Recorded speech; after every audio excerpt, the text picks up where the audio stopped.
Ahí está. No, te preguntaba cómo ibas, si habías podido hacer algo o mirar qué ibas a hacer del trabajo práctico de Ollantay, cualquier cosa, ¿nos consultás? Sí, lo empecé, pero también tengo que estar con un político de Argentina, así que como que lo empecé y no llegué a terminarlo. Y ahí quedó. Quería arrancar con la primera actividad, esa del imaginar que soy un investigador, que Esto conozco les el gusta a idioma todos, ¿viste? quechua. Qué bueno. Y Eso bueno, les gusta a todos, pero imaginar a lo permite flashearlo un grande. poquito más. Total, no hay que hacerlo, es el proyecto, era imaginar a lo grande, qué requisitos Claro, tendría y bueno. que estaba con eso, pero nada, andaba medio trabado, la verdad. Con todas Bueno, estas preferí meterme con Aima y... sí, cuando cualquier cosa, si necesitas ayuda, nos consultás. Y si no, bueno, cuando te liberes de los parciales, avanzás con eso, porque a veces uno se traba cuando tiene muchas cosas que hacer también. Claro. Y Sí, también pasa. después podés focalizar la cabeza y resolverlo. Pero imaginarlo libremente, o sea, con criterio, pero, digamos, como si no tuviéramos las limitaciones que tenemos para estudiar un texto de esa naturaleza, ¿no? Claro, entonces analicé este texto de quechua con este de sánscrito y... Claro, una cosa así, tal cual. Porque tengo... Ahí te veo. ¿Ahí me No, ven? ahí no. Ahí no. Fíjate, tenés la cámara para abajo. Sí, no sí, no, se te está espere. viendo la cabeza. Espere, porque hice una cosa de lo más... Estoy con los auriculares, pero no enchufé el sonido. Ah. No, esto... Bueno, queda grabado para la posteridad. ¿Ahora me escuchan? Sí. Sí. A ver.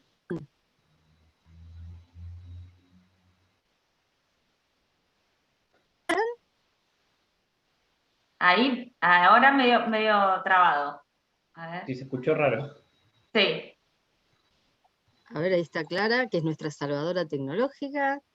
Ay, sí. Ahí está entrando. Sí. Hola, Clary. Hola. ¿La Clara, todo bien?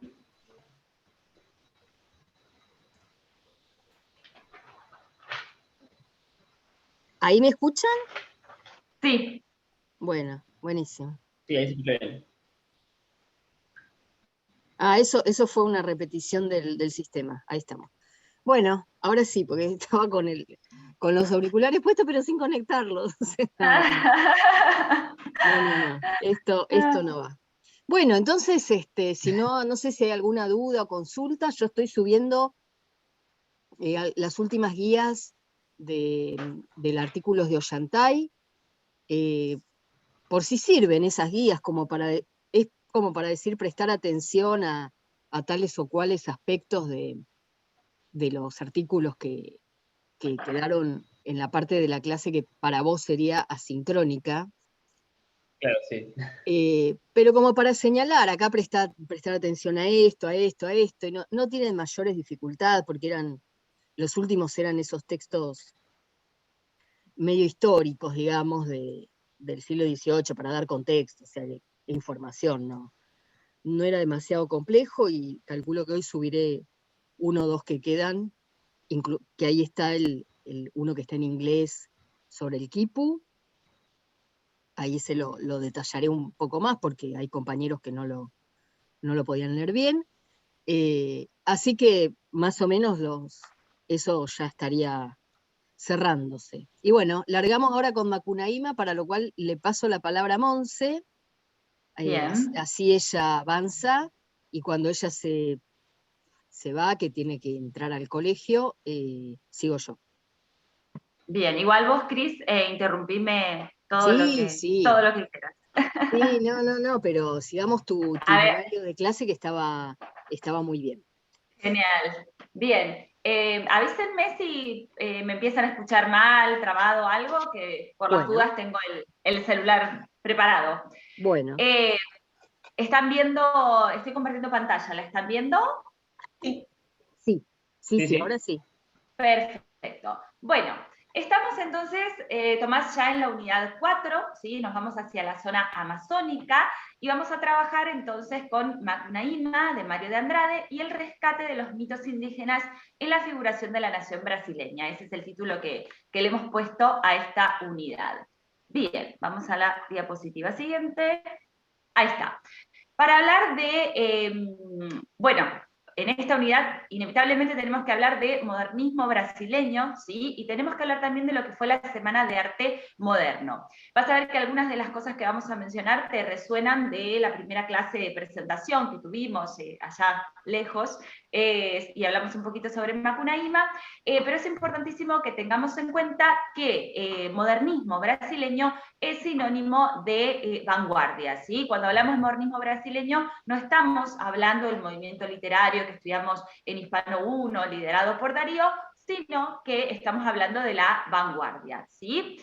Y tenemos que hablar de un hecho puntual que fue la Semana de Arte Moderno, ¿sí? Este es el folleto de la semana. ¿Qué fue esta Semana de Arte Moderno? Fue un festival artístico, cultural, que tuvo lugar en la ciudad de San Pablo, ¿sí? En el Teatro Municipal. Acá estamos viendo la foto del vieja, ¿no? Antigua del Teatro Municipal. Siempre se habla de una semana, pero la realidad es que fueron 3 días, los días 13, 15 y 17 de febrero de 1922, ¿sí? 100 años después, esto es importante, 100 años después de la independencia de Brasil, ¿sí? Brasil ya tenía su independencia política, ahora necesitaba su independencia cultural, ¿no? Bien, este Perdón evento... que interrumpa. Y ahora se Sí, cumplen otros 100 años. Estamos es verdad, en aniversario digamos, de la es Semana de Arte verdad. Moderno. Exacto, exacto. Ya que es con Bien, efemérides este curso. exacto, justo, todo pensado. Bueno, este evento reunía, ¿no?, a los jóvenes artistas de San Pablo que estaban influenciados por la vanguardia, las vanguardias europeas, ¿no? Estos artistas habían hecho sus viajes a Europa y traían nuevas ideas acerca del arte, ¿no? Bien, bueno, y había artistas brasileños y también algunos artistas extranjeros.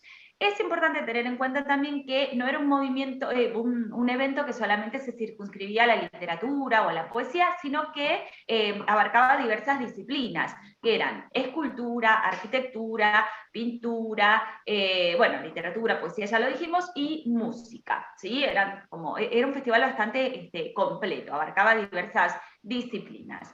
Algunas de las palabras que nos sirven para pensar la Semana de Arte Moderno son, bueno, renovación artística, por ejemplo, ¿no? La idea de innovación, bueno, de vanguardia, de experimentación, de ruptura, esto que decíamos recién de crear un arte nuevo, ¿no? De mostrar, de buscar la identidad brasileña, de mostrar lo que le llaman los brasileños la brasilidade o brasilidad, ¿no? Bien, y vamos a ver esto en Macunaíma, ¿no? Algunas de las características del modernismo tienen que ver, por ejemplo, con la libertad creativa, con el humor, con la ironía, bueno, experimentación, que ya lo dijimos, pero te resonarán estas cosas y seguramente, ya que como leíste Macunaíma, ¿no? Te darás cuenta que muchas de estas cuestiones aparecen en el texto.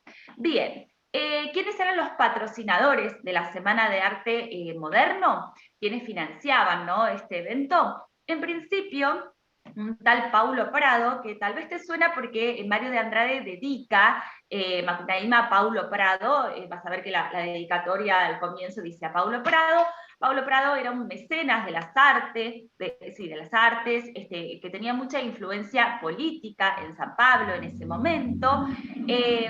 Después participan también Washington Luiz, que era el entonces gobernador de San Pablo, que después va a ser presidente de Brasil, y convocan para este evento, porque pensemos que estos jóvenes artistas que se reunían no eran tan reconocidos en San Pablo, ¿no? Entonces, como artistas, ¿no? No tenían un nombre, entonces todavía, ¿no? Después sí iban a ser reconocidos. Entonces llaman a un escritor de renombre de la época, que era José Pereira de Graça Aranha, ¿sí? Graça Aranha era el escritor más reconocido y su presencia legitimaba, ¿no? El evento.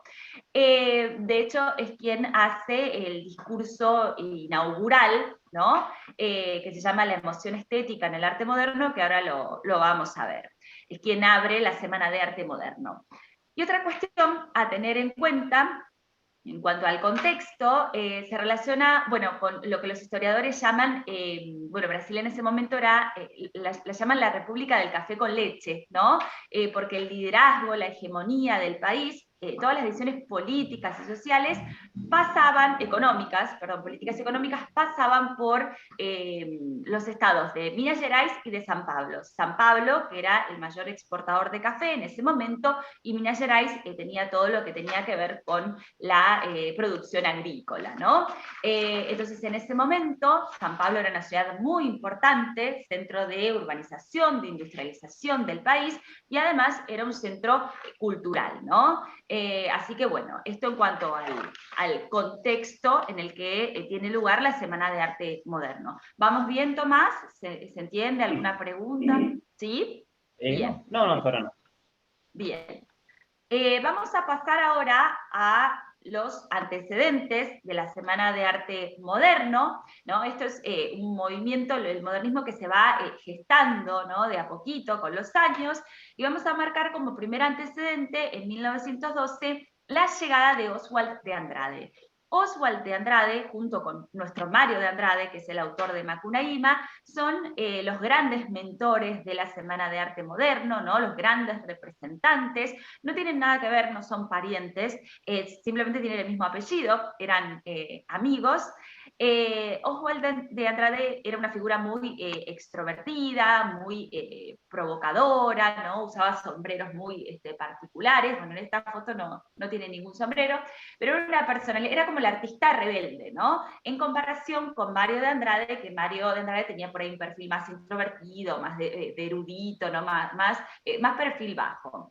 Bien, ¿qué pasa? Oswald de Andrade vuelve en 1912 de Europa con ideas vanguardistas, y fíjate lo que dice en una de sus cartas: estamos atrasados 50 años de cultura, ya furdados, todavía en pleno parnasianismo. Esa palabra chafurdados en portugués significa como revolcados, ¿no? Como empantanados todavía, ¿no? En pleno parnasianismo. Esto, Cris, la otra vez lo que comentabas respecto de que en Brasil no es que existía un movimiento, ¿no? Como por ejemplo el modernismo latinoamericano acá, sino que era un poquito de realismo, ¿no? Un poquito de parnasianismo. Entonces el modernismo va a reaccionar contra todos esos movimientos, ¿no? No había como un movimiento unificado, más unificado, ¿no? Sí, en ese sentido, eso lo marcábamos especialmente, como está haciendo Montserrat, porque siempre es interesante ver contra qué reaccionan los movimientos. Y parte de la renovación que en las letras hispanoamericanas significó el modernismo, en Brasil recién se estaría produciendo ahora.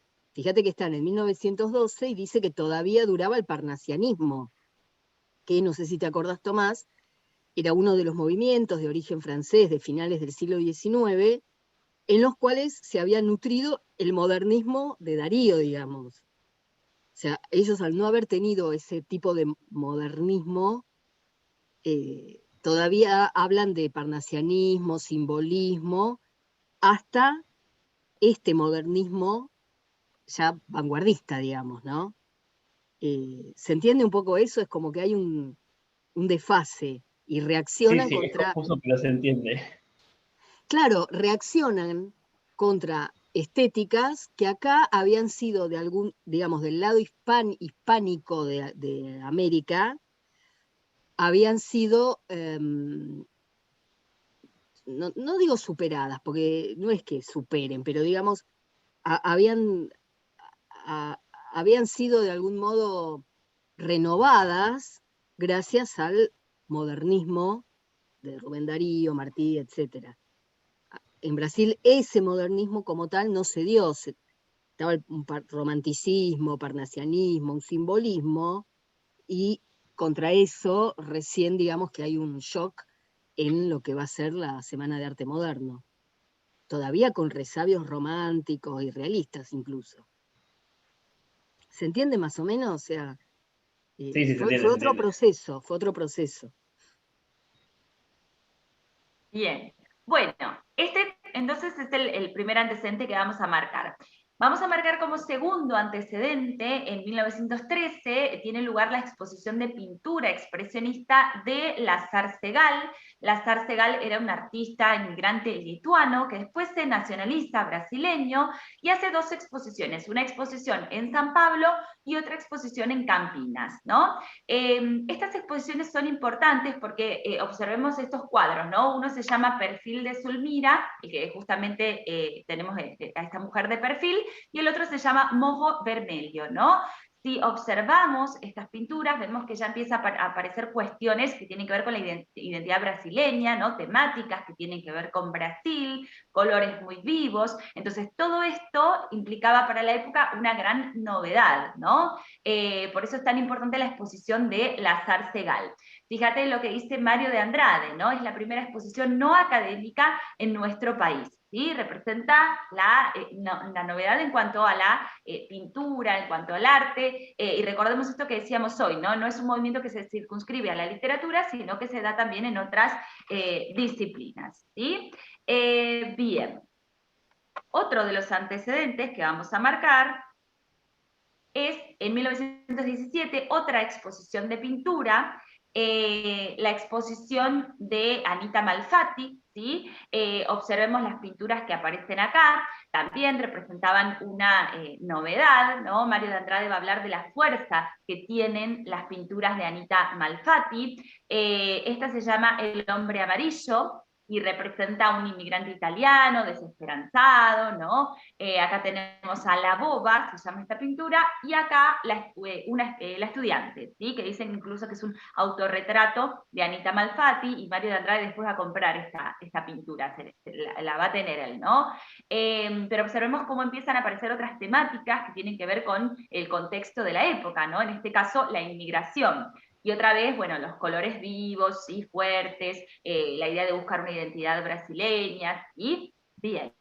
Y esta exposición es muy importante porque porque provoca la primera confrontación entre lo viejo y lo nuevo, ¿sí? Lo viejo, el arte viejo, está representado en este caso por Monteiro Lobato, ¿sí? Que va a escribir un artículo que se llama Paranoia o Mistificación, donde lo que hace en ese artículo es básicamente decir que el arte de Anita Malfatti parece salido de un manicomio, ¿no? Parece paranoia, locura, ¿no? Es agresivo con Anita Malfatti, con sus pinturas, y esto hace que los jóvenes artistas que se estaban formando en San Pablo, ¿no? Estos artistas que buscaban crear un arte nuevo, empiezan a reaccionar con artículos, ¿no? Contra Monteiro Lobato, y se empiezan a unir en defensa de Anita Malfatti, ¿sí? Ella queda dolida con esta situación, y es después Mario de Andrade el que la convence de participar de la Semana de Arte Moderno, ¿sí? Pero bien, tenemos entonces como gran antecedente la exposición también de Anita Malfatti, vamos llegando al 22, ¿no? Y después tenemos en 1920 la exhibición de la maqueta de la escultura, acá ya aparece otra disciplina artística, ¿no? De Víctor Brecheret, que se llama el monumento a los bandeirantes. Los bandeirantes eran figuras que recorrían, nosotros le diríamos el desierto, ¿no? Pero el sertón o los sertones en Brasil, buscando indígenas, los capturaban, los mataban también, ¿no? Dicen que se sacaban que les sacaban las orejas a los indígenas y se las colocaban en el cinturón para infundir miedo, ¿no? Y justamente tenía que ver con la historia de Brasil y con la historia de San Pablo. Y justamente San Pablo era uno de los centros de expediciones de los bandeirantes, ¿sí? Bien. Bueno. ¿Estamos bien hasta acá? ¿Tomás? Sí, sí. Perfecto. Bueno, ¿quiénes eran eran los participantes de la Semana de Arte Moderno. Bueno, Oswald y Mario de Andrade, que ya los mencionamos, Graza Araña, que recordá que era este escritor que habían convocado, que contaba con más renombre en la época, Menotti del Picchio, Anita Malfatti, Di Cavalcanti, Villa Lobos, ¿sí? Que es lo que hacían, lo que hicieron en este festival, bueno, conferencias, lecturas, exposiciones, ¿sí? Bien. Y, ahí voy, ahí estamos. Bien, y algunas curiosidades o qué sucedió en estas 3 noches que mencionamos. En primer lugar, tenemos el discurso de apertura de Graza Araña, donde él va a hablar de la exposición como una, coloca el adjetivo curiosa, ¿no? Curiosa exposición, dice que, bueno, que puede parecer al público, ¿no? Los espectadores, que puede parecer una aglomeración de horrores. Dice, por ejemplo, este hombre amarillo, en alusión a la pintura de Anita Malfatti, este carnaval alucinante, este paisaje invertido, bueno, hace como referencias a las distintas obras artísticas y dice, bueno, de todo esto hay más, ¿no? Habrá más, ¿no? Como que pensemos que está en el primer día inaugurando el festival, ¿no? Y algo que no dijimos, que para la época representó un escándalo la Semana de Arte Moderno, ¿sí? No es que fue tan bien recibida, de hecho ahora vamos a ver una representación, pero la gente reaccionaba con abucheos, ¿no? Tiraba cosas a los artistas en el escenario. Con el tiempo fue reconocido este evento, pero en su momento fue un escándalo, ¿sí? De hecho, bueno, en la tercera noche, Villa Lobos, músico, hace un concierto y va vestido de saco y lleva sandalias, chinelas, en vez de llevar zapatos, y todo el mundo lo considera una terrible provocación, ¿no? Qué escándalo ir de saco a tocar, y de saco no, sí, de saco y chinelas, ¿no? Entonces, bueno, al final resulta que no es que lo había hecho a propósito, sino que realmente tenía un problema en los pies, tenía callos, entonces, bueno, no pudo llevar zapatos, pero fue realmente muy mal interpretado el gesto de Villa Lobos, ¿no? Bien, y después, la segunda noche, Manuel Bandeira, se recita este poema de Manuel Bandeira. Manuel Bandeira, otro de los grandes representantes del modernismo, bueno, tenía tuberculosis y este día de la Semana de Arte Moderno se sentía mal, no va al evento, pero sí su poema es recitado por Ronald G. Carvalho, y lo traje acá, es un poema que se llama Los sapos, que es muy interesante porque tiene que ver con esto de la reacción del modernismo hacia el parnasianismo en este caso, ¿no?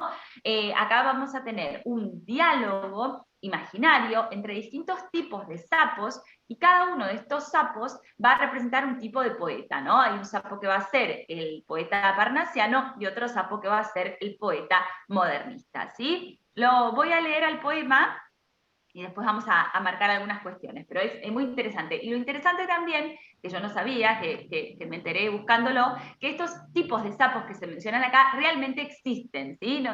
Hay un sapo tanoeiro y un sapo cururú realmente que existen, y no son invención del poeta, ¿no? Eso me parece muy interesante. Bien. Dice el poema, enfunando os papos, sanda penumbra, os pulos, os sapos, a luz os deslumbra. O sapo tanoeiro, parnasiano aguado, dis, meu cancioneiro, e vem martelado. Brada mas somo o sapo tanoeiro, a grande arte é como la voz de joalheiro. Sapo cururu da beira do rio, quando o sapo canta, oh maninha, é que sente frio. A mulher do sapo deve estar lá dentro, fazendo rendinha, oh maninha, para o casamento. ¿Sí? Bien, observemos, enfunando os papos, o sea, como inflando, ¿no? los papos, el estómago del sapo. Salen de la penumbra. A los saltos, los sapos, la luz los deslumbra, ¿no? Acá estamos presentando los sapos. El poema es mucho más largo, yo agarré unos fragmentos nada más. Bien, el sapo tanoeiro, que va a ser el sapo parnasiano, que realmente existe el sapo tanoeiro, la palabra tanoeiro es también la persona que hace barriles, toneles, ¿no? Y el sapo tanoeiro también se llama sapo martelo, o sea, sapo martillo, ¿no? No sé si recordás las características del parnasianismo, esta búsqueda de perfección formal, esta preocupación, ¿no? Por la rima, por la métrica, esta idea del poeta como un orfebre, ¿sí? ¿Te acordás de Hispano I y de Darío, Sí, que veíamos estas cuestiones? Bien. Entonces, esta imagen del sapo tanoeiro, sapo martelo, es buenísima, ¿no? Para representar al parnasiano. Bien, parnasiano aguado, diz meu cancioneiro é bem martelado, o sea, mi cancionero, mis poemas están bien martillados, ¿no? Brada un asomo, grita, ¿no? Una vez que, en un momento en el que se asoma, el sapo tanoeiro. El gran arte es como trabajo de joyero, ¿sí? ¿Te acordás otra vez esta idea del orfebre? Bien, esta idea de pulir, de cincelar, ¿no? Que Darío hablaba de cincelar la obra de arte. Y después, al final del poema, ahora el sapo tanoeiro, en los fragmentos que faltan del poema, empieza a hablar de la rima, de la métrica, del tipo de términos que utiliza. Tiene como un discurso en el poema complejo, ¿no? Que es bastante específico acerca de su labor poético, ¿no? Y al final del poema aparece el sapo cururú, que va a ser el sapo modernista, que observemos ya el nombre, ¿no? Que suena diferente a sapo tanoeiro, ¿no? Que también existe el sapo cururú. Y fíjate, dice, en la vera del río, cuando el sapo canta, o maniña. Maniña es una expresión popular, ¿no? Que tiene que ver también con la oralidad. No sé si te acordás en Macunaíma que todo el tiempo se habla de los manos, Shigüey y Manapé. Los manos como hermanos. Exacto. Entonces, o maniña, ¿no? O hermanita, es que siente frío, la mujer del sapo debe estar allá adentro haciendo gendiña, o sea, tejiendo, ¿no? Una puntilla, o maniña para un casamiento, ¿no? O hermanita para el casamiento. Fíjate cómo el discurso del sapo cururú suena distinto al discurso del sapo tanoeiro, ¿no? El sapo tanoeiro habla de cómo hacer poesía, mientras que el sapo cururú está hablando como de cuestiones mucho más cotidianas, en un lenguaje mucho más simple que el del sapo tanoeiro, e incluso los dos últimos versos de esta parte referida al sapo cururú pertenecen a una canción popular, ¿no? Entonces, bueno, es muy ilustrativo el poema para representar, ¿no? estas estéticas que estaban en pugna en el momento, ¿no? ¿Se entiende más o menos la idea del poema? Sí, sí, se reentiende. Es muy claro. Perfecto. Por suerte. Bien. Bueno, por supuesto que fue un escándalo para la época también este poema, ¿sí? Bien. Bueno, ahora vamos a ver, antes de ir a Mario de Andrade, Cris, ¿te parece que pasamos los 4 minutitos de la Semana de Arte Moderno? ¿Sí? Bien, perfecto. Entonces voy a volver a compartir, esperen que... Sí, Bien. está perfecto. ¿Te ayudo con alguna cosa? ¿Tengo que habilitarte algo?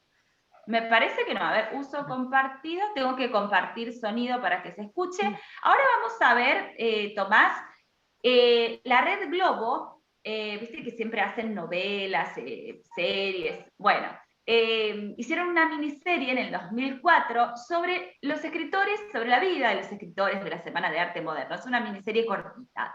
Y bueno, hay una escena donde se ve lo que fue la Semana de Arte Moderno. Nosotros, bueno, no lo encontré en español, vas a ver que está en portugués, pero me parece que lo vas a entender perfectamente, porque más allá de lo que dicen los personajes, es muy rico el video visualmente, para que veamos el teatro municipal, cómo fue el evento, los abucheos, la caracterización de Mario de Andrade, sobre todo, y de Oswald, ¿sí? Así que vamos a ver, son 4 minutitos. Díganme si no se escucha o no se ve bien. A ver, ahí comparto. ¿Están viendo mi pantalla? Seguimos viendo la presentación de PowerPoint. A ver. A ver, ahí está. Reanudar función de compartir. Ahora sí vemos el video.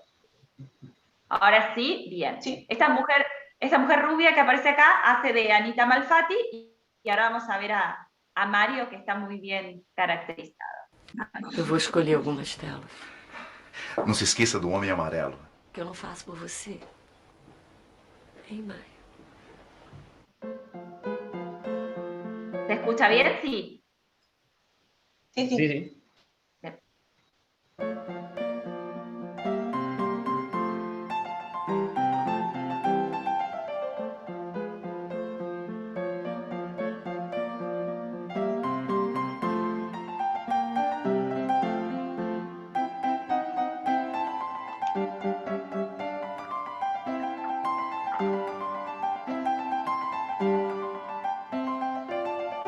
No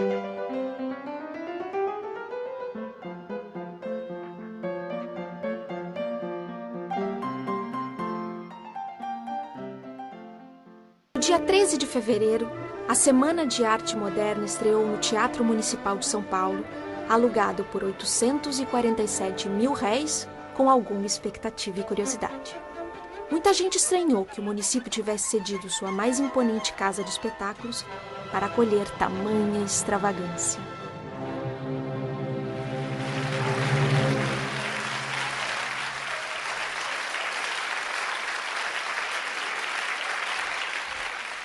Para muitos de vós, esta curiosa e sugestiva exposição que gloriosamente inauguramos hoje é uma aglomeração de horrores. Aquele homem amarelo, aquele carnaval alucinante, aquela paisagem invertida. Se não são obras da fantasia de artistas zombeteiros, são seguramente desvairadas interpretações da natureza e da vida. Bravo, Graça Aranha! Bravo! Não está terminado o vosso espanto. Muitos horrores os aguardam. Uma poesia liberta, uma música extravagante, virão revoltar aqueles que reagem movidos pelas forças do passado. Pois que venham! Diga se o Lobato tinha razão ao chamar esta obra de paranoia, ou mistificação. O que mais me incomoda é o excesso de amarelo que dá ao homem um tom por demais bilioso.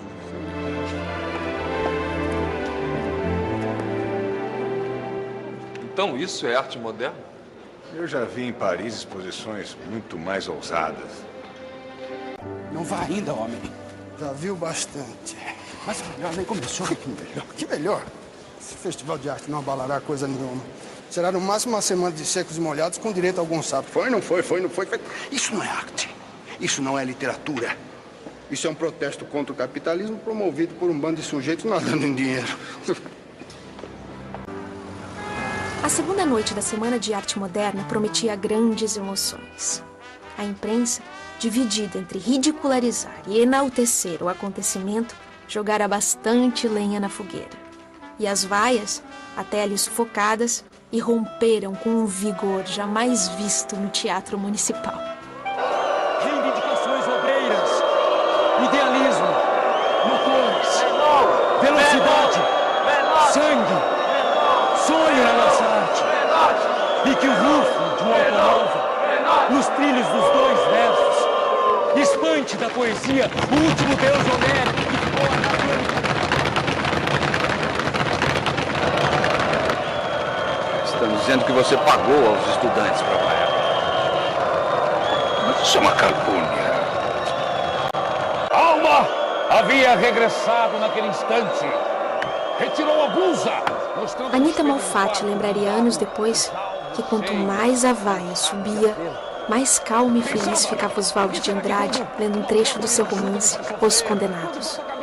Sua voz suave, mas de registro intenso, foi aumentando de volume até terminar tudo o que queria dizer. Burguês funesto! Os velhos morrerão! Sim, o futuro começa hoje! Seremos lindíssimos, insultadíssimos, celebérrimos. Nossos nomes serão eternizados na história da arte brasileira. Bien, sería hasta ahí que queríamos compartir. Bien, bueno, ¿qué te pareció el video, Tomás? Medio que se trabó un poco, no sé si era en mi computadora o en todas, pero sí, o sea, lo que se vio me pareció como bastante ilustrativo, como Bien. el abucheo, que le lanzaban cosas, los dos hombres viendo los cuadros y diciendo esto no es arte, esto no es literatura, esto es una expresión contra el capitalismo, es un acto de rebeldía absurdo que va a pasar, tipo, como menospreciándolo. Bien, después si querés verlo sin trabas, por si se trabó ahora que lo pasamos, está igual colgado en el aula virtual, ¿sí? Pero sí, es muy interesante y muy rico visualmente el video, ¿no? El personaje que estaba con anteojos era Mario de Andrade, y el último que estaba recitando el poema era Oswald de Andrade, ¿no? Esto que decíamos hoy relacionado con esto de que era provocativo, ¿no? Fíjate que esto que menciona la narradora, mientras más lo abucheaban, ¿no? Él levantaba más la voz y no se fue del escenario hasta que terminó de decir todo su poema, ¿no? Iba subiendo la voz, ¿no? Es muy, muy interesante esa escena. Bien. Bueno, esto en cuanto a un poquito al contexto, ¿no? Para meternos en el modernismo y la Semana de Arte Moderno. Y ahora sí, vamos a presentar a Mario de Andrade. Monse, Mario de Andrade perdón. Sí. Me parece que por ahí habría que mencionar las revistas y los manifiestos que salieron, sí. que la otra vez los mencionaste a los otros chicos para... Exacto, sí, para me había olvidado. Gracias, Cris. Exacto, sí, tenés razón. Bueno, ¿qué surge, no? ¿Para qué sirvió la Semana de Arte Moderno? En principio surgen algunas revistas, la revista Claxon, que es la revista más importante, que surge en San Pablo, después surge la revista A Festa, en Río de Janeiro, y la revista A Revista surge en Belo Horizonte, ¿no? Esto es interesante para ver cómo el movimiento se va propagando por el país, ¿no? Después surgen también algunos manifiestos, como el manifiesto Pau Brasil, ¿sí? El Pau Brasil se llama Brasil justamente por el Pau Brasil, que es un tipo de madera rojiza que encuentran los conquistadores cuando llegan a lo que hoy es Brasil. Entonces, a rasgos muy generales, ¿no? Lo que dice este manifiesto es que el arte brasileño tenía que ser exportado, ¿no? Así como lo fue en su momento la madera Pau Brasil, ¿no? Y después hay un manifiesto que es muy importante, que es el manifiesto antropófago, que escribe Oswald de Andrade. Vas a ver seguramente si estuviste leyendo algo de la crítica, o cuando la mires, que la palabra antropofagia se utiliza mucho para referirse al modernismo. ¿Y en qué consiste, no? La antropofagia tiene que ver con la práctica que hacían los tupí o tupíes. Al final no busqué cuál era la forma correcta de decirlo, pero consistía... las dos, bien. Consistía en comerse, ¿no? La carne del enemigo, y se creía que cuando se la comían al mismo tiempo como que adquirían toda la fuerza, la valentía, todas las cualidades de ese enemigo, ¿no? Entonces, este término se utiliza para pensar el arte y sería algo así como que, bueno, el arte extranjero tiene que ser deglutido, digerido, ¿sí? Y de ahí surgir un arte típicamente brasileño, ¿no? Esa sería como la idea general de la antropofagia. Y el manifiesto lo hace Oswald de Andrade, ¿no? Que es uno de los grandes representantes. Y después surgen los manifiestos también verde-amarelo o ANTA, ¿sí? Verde-amarelo en relación con la bandera de Brasil, ¿no? Fíjate esta idea de mostrar la identidad, ¿no? Mostrar la brasilidad, como decíamos hoy, ¿sí? Bien, bueno. Bien, ahora sí pasamos a Mario. Bien, bueno. Mario de Andrade, entonces, nace en San Pablo, muere también en San Pablo, vive la mayor parte de su vida, ¿sí? En esta ciudad, nace en 1893, muere en 1945, te habrás dado cuenta que era folclorista, ¿no? Tiene al Lerma Cunaíma, hay múltiples referencias al folclore, ¿no? El brasileño, era realmente un erudito en esto, también fue músico. Estudió en el Conservatorio de Música de San Pablo y también dio clases en ese Conservatorio de Música, era autodidacta en muchas artes, y acá trajimos algunas de sus principales obras. Por ejemplo, este poemario que se llama Hay una gota de sangre en cada poema, que es de 1917, lo publica con el seudónimo de Mario Sobral. Es un poemario importante porque fíjate que vamos llegando al 22, ¿no? Y ya se empiezan a ver algunos rasgos en esta poesía del modernismo. Y después se escribe también otro poemario en el 22, el año de la Semana de Arte Moderno, que se llama Paulisteia desvairada. Fíjate, ¿no? Desvarío, la idea de desvarío es utilizada por los modernistas. Grasa Araña recién, bueno, cuando lo vimos en el discurso inaugural también la usó, ¿no? Para hablar de los desvaríos de los artistas, ¿no? En referencia a sus obras, y escribe un prefacio que le coloca de nombre, fíjate, prefacio interesantísimo, ¿no? Observemos el superlativo, donde también expone algunos de los lineamientos del modernismo. Y después, en 1928, esta pintura es un retrato que le hace Lazar Segal, ¿te acordás? Lazar Segal, el artista lituano que mencionamos cuando estuvimos hablando de los antecedentes, y después también hay otro retrato que le hace Anita Malfatti, parece que todos le hacían retratos a Mario de Andrade. Bien, en 1928 entonces escribe Macunaíma, ¿sí? Lo escribe en el 26, en unas vacaciones, durante 6 días de corrido, dice, elaborado por puro juego, 6 días de cigarrillo y cigarros, dice en una de sus cartas, ¿no? Escribe cigarro, escribe cigarro.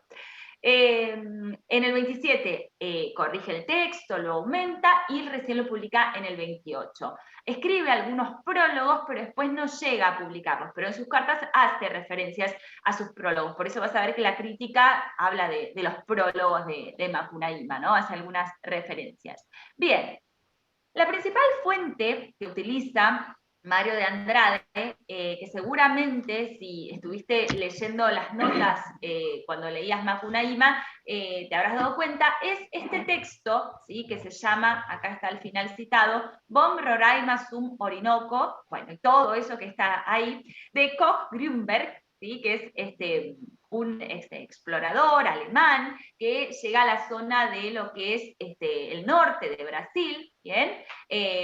Venezuela también, ¿no? Lo que escribe tiene distintos volúmenes, ¿no? En el segundo volumen tenemos mitos y leyendas de 2 grupos indígenas que son los Arecuná y los Taulipán, ¿sí? Entonces, en este segundo volumen aparecen referencias al personaje, ¿no? De Macunaíma, que es lo que va a tomar Mario de Andrade. Por suerte, este texto originalmente, obviamente está en alemán, pero Cris encontró una versión en portugués, así que pudimos acceder al texto.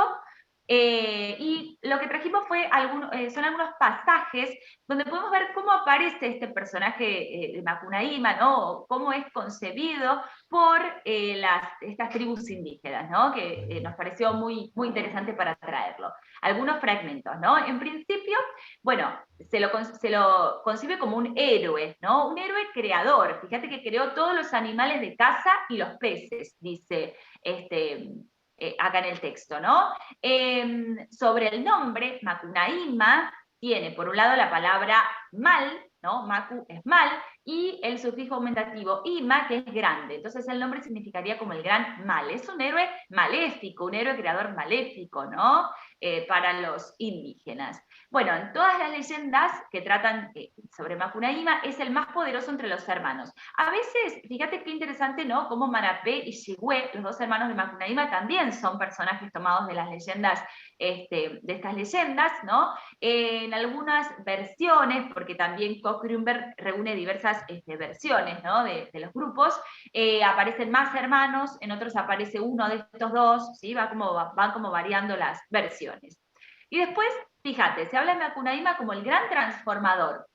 Fíjate que la idea de transformación está en el texto. Macunaíma se transforma, en un momento se va a transformar en hormiga, en otro momento se va a transformar en príncipe, ¿no? En los primeros capítulos.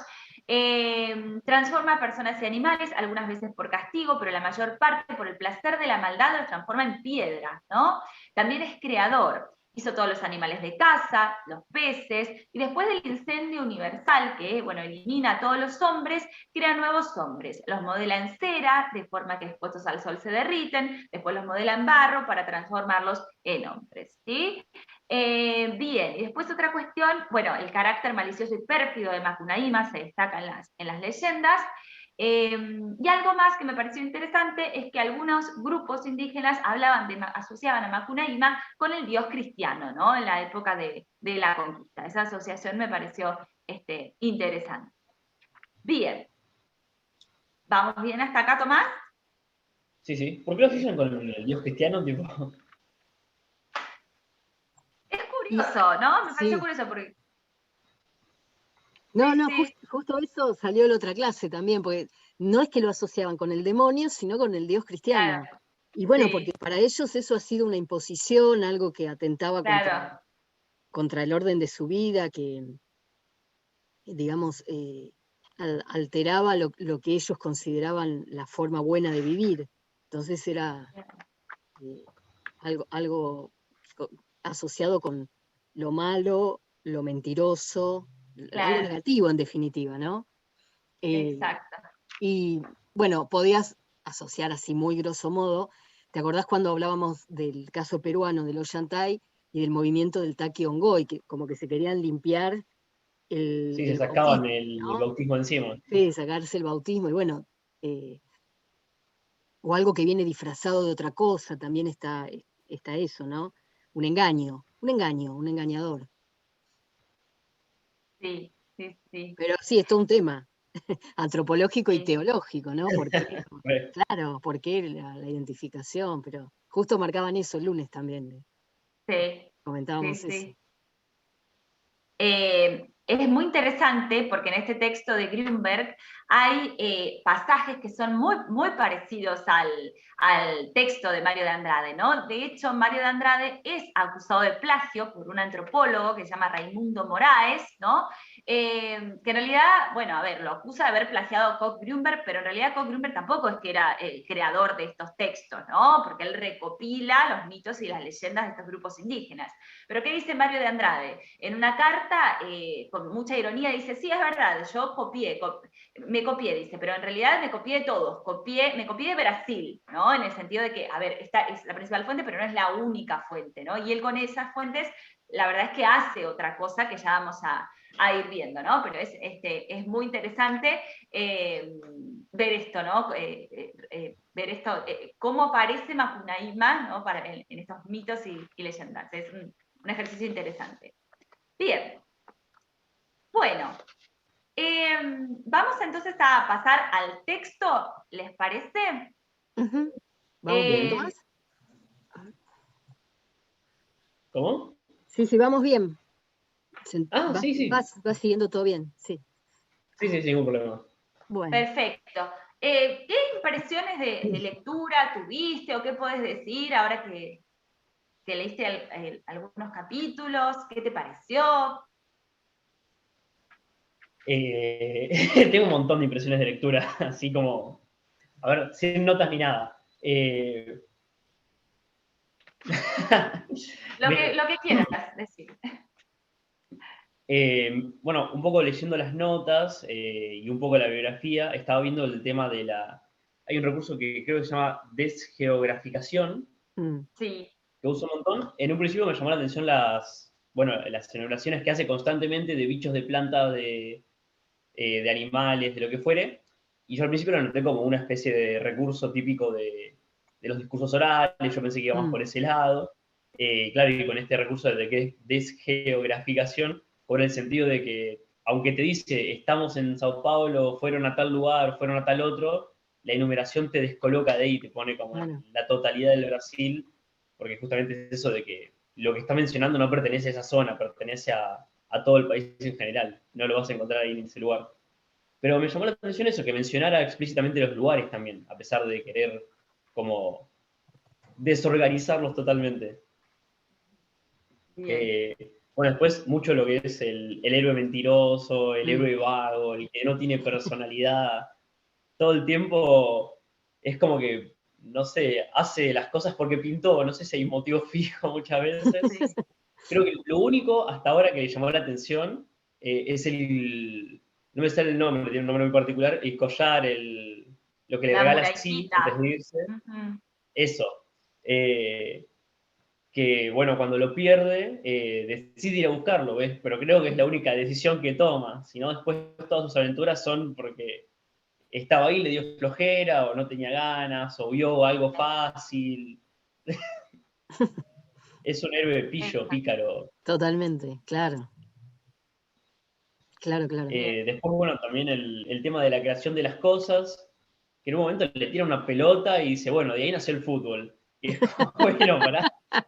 Digo, me parece un montón. O sea, sabemos que el fútbol es una canción moderna que viene de otro lado, qué sé yo, pero es típico de Brasil. Bueno, le tiraron una pelota en la cara que la transformaron en un ladrillo y de ahí nació el fútbol. Y es como, bueno.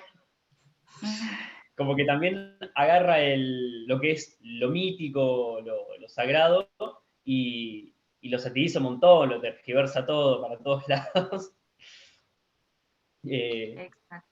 Nada, y también es, o sea, como el ejemplo del fútbol hay un montón que tengo, bueno, todos por acá, pero como impresión de lectura eso, como la desacralización casi del mito, de lo legendario. Bueno, traerlo hacia, vincularlo con experiencias o costumbres, formas de vida o productos de la vida moderna. Claro, sí, como que trae lo mítico al folclore brasilero de la época, digamos. Sí, a la cultura popular también. Claro, sí. Porque entra mucho la cultura popular acá, digamos, ¿no? Urbana incluso. Porque hay un capítulo que aparecen nombres de tiendas. Que bueno, que parece que existían en la época, entonces es como traerlo a la cultura popular, ¿no? Sí, después varias frases que no se entienden sin las notas porque son frases de allá, digamos, frases populares. Eso de beber agua de un cencerro, ese tipo de cosas. Sí. Vos estás con la edición de Ayacucho, que es la que está en el aula virtual. Sí, tal cual. Porque hay una, a ver, yo trato de mostrarla acá, no sé si se ve. Sí. Esta edición de la editorial Mansalva salió ahora. Esta se consigue, digamos, en librerías, y es una edición de una traductora argentina, porque lo que veíamos el otro día es que la de Ayacucho parece tener un traductor español, digamos. Había expresiones muy, muy propias del español. Y en esta traducción de Mansalva están algunos capítulos que estaban en la primera edición, pero desaparecieron porque decidió sacarlos en las siguientes, y están al final los prefacios. Que eso lo podemos, por ahí lo puedo escanear también y subir para que tengan los prefacios, ¿no? Porque en la otra no están recogidos. No, es verdad. Eso lo podemos agregar. Digo, primero, porque por ahí querés en algún momento tener el libro en tu biblioteca, entonces se consigue. Y segundo, porque hacíamos el ejercicio el otro día de leer un poco de cada traducción, y hay cosas que a lo mejor nos sonaban un poco más claras desde la traducción argentina. Claro, sí, lo lógico. Claro, porque había usos o expresiones que estaban más claros desde acá. Sí. Yo pregunté en varias librerías y estaba agotado y lo encargué al final en el Gran Pez. Lo van a traer. Lo van a traer. No sé, está agotado, parece que... Tuvo éxito. Tuvo éxito. Sí, lo había localizado Carolina, lo vio. Claro. Yo lo compré al principio de ahí, cuando ella lo vio, lo conseguí, lo tenían. Y claro, se ve que tuvo cierta circulación. Sí. Pero bueno, siempre es interesante, porque aunque no sea un texto, como decíamos el otro día, del siglo XVIII, también es importante el tema de las traducciones, las ediciones, porque está escrito en una lengua extranjera, digamos, entonces resulta interesante esto, ¿no? Sí, el hecho de que sea una traducción española, ¿no? Hay que ver cuánto pesa en términos de complejidad, ¿no? ¿Qué tan complejo se vuelve al ser una traducción española? Que eso veíamos la otra vez, ¿no? Claro. Yo anoté, siguiendo con esto de las impresiones de lectura, algunas palabras que utiliza Di Melo y Sousa, que es quien hace el prólogo a esta edición de Ayacucho, ¿no? Para pensar en los efectos de lectura que nos provoca, ¿no? Y entonces ella habla, me parece interesante, dice un montón de cosas, ¿no? Pero una red de desorientaciones, ¿no? De un embarullamiento cronológico y geográfico, que es esto que vos decías recién, ¿no? De geograficalizar. No, de geographicación, a eso. Ahí. Ahí Sí, salió. sí, Esto. Indeterminación de personajes, lo heterogéneo, lo indeciso, lo descaracterizado, ¿no? Aglomerado indiferenciado de lugares distintos, yuxtaponer elementos, embrollo geográfico, itinerario fantástico, personajes imprecisos y descaracterizados. Halo de indeterminación, ¿no? Y dice cómo el lector constantemente tiene que hacer confrontaciones, constantes reverificaciones de sentido, ¿no? Sobre lo que está leyendo. Me pareció interesante como para describir lo que es el proceso de lectura, ¿no? Porque uno mira las notas y también después tiene que ir a diccionarios, es un texto complejo para que hay que ir desentrañando de a poco, ¿cierto? Incluso también hay en esta edición hay alguna aclaración que hace la traductora sobre las cuestiones de ritmo y puntuación. Porque viste que hay enumeraciones que no tienen comas, sí. Digamos, es como una acumulación. Y entonces ella explica, dice, respecto a la puntuación, la escasez de comas a lo largo de la rapsodia, ahora volvemos sobre este término de la rapsodia, responde a la base rítmica de las emboladas, antiguos fraseos de poemas cantados en el nordeste brasileño. Y dice, en esta traducción intentamos mantener el ritmo. O sea, hay una forma digamos, de los poemas cantados, populares, que son las emboladas, que parece que tienen este ritmo y que está tratando de reproducirlo con este ritmo, ¿no? Y mencionaba lo de Rapsodia, que aparece acá, porque en algún momento Mario de Andrade, que era músico también, o sea, sabía de música, porque era un erudito, como dijo Montserrat, lo compara a una rapsodia, a estas composiciones, bueno, vos lo sabrás bien, porque sabés bien música, estas composiciones Sí. que combinan, hilvanan, digamos, distintos motivos populares, y bueno, compara su novela con una rapsodia. Eso también es interesante, el término que usa, ¿no? Rapsodia. Lo que se me ocurre que puedo hacer es escanear los prólogos de esta edición y la parte final donde aparecen los dos prefacios para que tengan el material, el que tiene Ayacucho, digamos, complete al menos estos Bien. textos que por ahí ayudan, ¿no? Sí. Porque también un tema que teníamos cuando vimos esto es la cuestión de la existencia de bibliografía en español. Hay mucha bibliografía en portugués, que no todos podían leer en el curso. No sé si vos sabés portugués, Tomás. No tengo ni idea. Claro, por eso elegimos para trabajar textos en español, bueno, podríamos agregar estos prólogos. Nosotras consultamos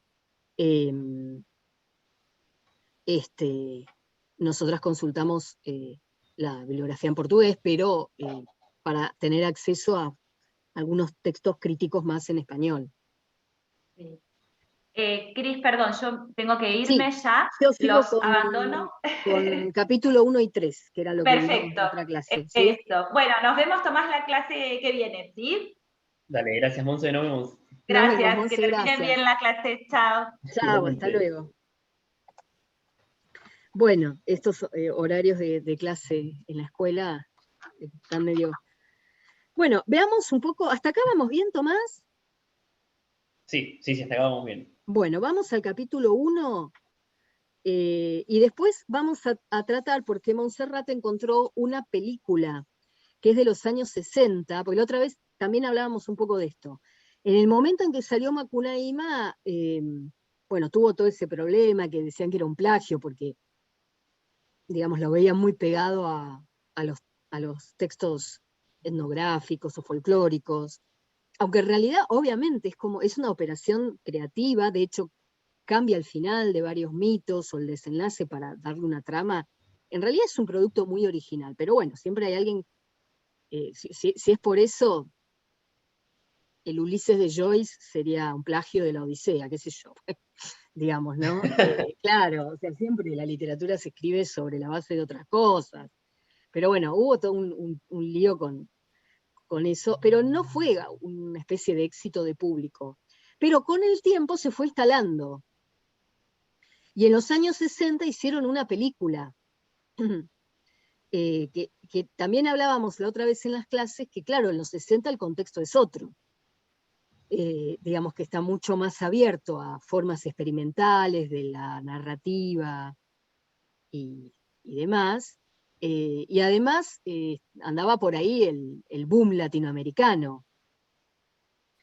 Entonces, digamos, los lectores están también de algún modo más abiertos o más, digamos, en más sintonía con textos, me dice, claro, después del realismo mágico, de todo eso, Macunaíma, ¿cuál es el escándalo, digamos? Pero bueno, en su momento lo fue, ¿no es cierto? Claro, en los sí. años 20. Y en los 60 hay una película, que creo que dejamos el link en el aula virtual. A lo mejor, Clara, vos la podés ir buscando, así cuando, después de que leamos el capítulo 1, vemos como hicimos el lunes, ¿podés?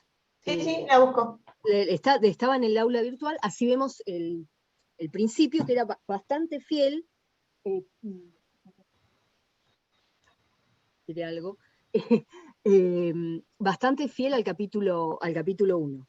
Así que podemos leer el capítulo 1 y luego vemos ese fragmento. ¿Lo tenés ahí vos, Tomás, para leer o más o menos? Si no, lo leo yo de acá. No sé ¿El texto a mano? Sí, lo tengo. Porque podemos leer, podemos ir leyendo y podemos hacer un párrafo de cada traducción. Bueno, dale. Entonces vos, si querés, lee un poquito, yo leo otro poquito de esta y vamos cotejando un poco cómo está resuelto el tema en cada una de las traducciones, ¿no? Y de paso vamos comentando Dale. y analizando. Bueno, si querés arrancar, y después paramos un poquito y yo leo otro párrafo y así. Dale, ¿le termino en el primer párrafo entonces? Dale. En las puras honduras de la selva espesa nace Macunaíma, el héroe de los nuestros. Es azul de tan negro e hijo del miedo de la noche. Hubo un momento en el que el silencio era tan intenso, escuchando el cuchilleo del río Uraricoera, que la india Tapañumias dio a luz a una criatura fea. Y ese crío fue lo que llamarían después Macunaíma. Lee un cachito más. Sería el primer párrafo. Sí, lee 2 o 3 frases que siguen y... Dale. Ya en la niñez hizo cosas que requete asustaban. En primera, se pasó 6 años sin decir ni pío. Si los sonsacaban a hablar, exclamaba, ¡ay, qué flojera! Bueno, eso que es como un leitmotiv. No puedo sin reírme. Sí, hay que prevenir. Aparte, es como su... ¿Cómo es? Parece como, ay, no me sale esta frase cómica que se repite constantemente de un personaje. Es como un latillo. Tiene un nombre muy especial. Claro. Sí. Todo el tiempo, es como... Todo el tiempo, o sea... No sé... Tenemos que buscar comida. Ay, qué flojera. Bueno, pará. Claro. Todo le da flojera, ¿no? Todo le da flojera. Hay un momento, creo que también me acuerdo si el capítulo 5 o 6, cuando se está enfrentando al gigante Piaimá, que también está encerrado con las hormigas, ahí atrapado, el gigante está por matarlo, que yo dice, uy, me tengo que escapar, bueno, ay, qué flojera, tipo, para tu vida, amigo. Fíjate que es muy irónico la idea de un héroe vago, un héroe que confiaca, digamos, todo el tiempo, ¿no? Y a la vez presentarlo como el héroe de nuestra gente, o sea, o el héroe de los nuestros, como dice tu traducción. Digamos, un héroe bastante lamentable, pero también hay una visión irónica o crítica de qué es la figura heroica, qué podía ser una figura heroica que unificara, digamos, el imaginario brasilero, ¿no? Eso es muy, muy interesante en ese contexto. Después, a pesar de esta desgeograficación, aparecen algunas referencias geográficas. Por ejemplo, acá aparece el río Uraricoera, que es un afluente del Amazonas, ¿no? Sí, en las notas de Ayacucho dice justamente que se lo usa al río Uraricoera como una sinécdoque para referirse en general al Amazonas. Exacto, exacto, por meter un nombre de la región amazónica, ¿no? Y después esta idea de que podía hablar, no es que no hablaba, podía hablar, pero le daba fiaca, y le daba flojera, ¿no? hay que preguiza todo el tiempo. Y además, es feo, que también, para una figura heroica, es una Sí, si el cosa... héroe siempre es alto, varonil, musculoso. Claro, es un antihéroe, digamos, es un antihéroe Sí, bueno. absoluto, ¿no? Y Mario de Andrade, en algunas notas que tiene, dice que como que el personaje se le fue imponiendo un perfil de personaje que no era el que él quería originalmente, pero que la lógica del personaje lo llevaba a, digamos, a establecerle ciertos atributos que bueno, eran negativos. Él lo cuenta en alguno porque hay correspondencia, hay prólogos, algunas cosas están en el aula virtual. Bueno, leo yo ahora un párrafo de esta traducción, así ves un poco la confrontación. Bueno, después del ay, qué pereza, y no decía nada más. Se quedaba en la maloca, en un rincón del entrepiso hecho con palmas de payuba, espiando el trabajo de los otros y principalmente el de sus dos hermanos, Maanapé, ya viejito, y Shigué en la fuerza de la juventud. Su diversión era descabezar hormigas Isaú. Vivía acostado, pero ponía atención en el dinero, eso sí. Macunaíma solo gateaba para buscar monedas. Y también se despabilaba cuando iba a bañarse al río con la familia, todos juntos y desnudos. Pasaba el rato nadando bajo el agua entre las mujeres que soltaban grititos de placer a causa de los cangrejos azules que dicen habitan el agua dulce de por allá. En la maloca, si alguna cuñataí se le acercaba para hacerle una fiestita, Macunaíma ponía su mano en las gracias de ella y entonces la cuñataí se alejaba. A los machos los escupía en la cara, pero respetaba a los viejos y frecuentaba con aplicación las danzas religiosas de la tribu, la murúa, la poracé, el toré, el bacororó y la cuicuicogue. Cuicuicogue, me salió la palabra. Bueno, fíjate en este párrafo, por ejemplo, aparecen, en Brasil hay, así como vimos recién lo de los sapos, hay denominaciones para cantidad de variantes de hormigas. Nosotros, viste que acá decimos, no sé, la hormiga blanca, negra, colorada, y se acabó. Se acabó, tienen variantes, y las hormigas Isaú es algo, digamos, es una variante de hormiga, ¿no? De hecho, los traductores acá mencionan un refrán que dicen que en Brasil, el problema de Brasil es que hay poca salud y mucha Isaú. O sea, poca salud y mucha hormiga, ¿no? Una cosa así, que era como un refrán de la época. Después acá también vemos algunos rasgos ya de Macunaíma. Le gusta el dinero y tiene una inclinación que a medida que avanzan los capítulos se nota cada vez más desaforada por la sexualidad. Digamos, eso también se va notando, a medida que avanzan los capítulos, se va notando. Acá aparece cuñataí como una expresión para decir muchacha o mujer. No sé, ahí... Sí, acá es la misma, pero es la única expresión que comparten. Después acá el resto de las expresiones se cambian por algo más explícito o entendible. Claro. Y bueno, y fíjate en la enumeración de las danzas religiosas, que son danzas que existen, esto que hablábamos antes de la puntuación y del ritmo, ¿no? digamos, justamente... Sí, incluso en la traducción acá de Ayacucho no aparece el I antes de la última. Ah, claro. No está ni siquiera la conjunción. Ni siquiera la conjunción. Bueno, ahí habría que ir a la versión en portugués a ver qué decía, ¿no? Si había una conjunción o no, porque a veces son decisiones de los editores, ¿no? Los traductores.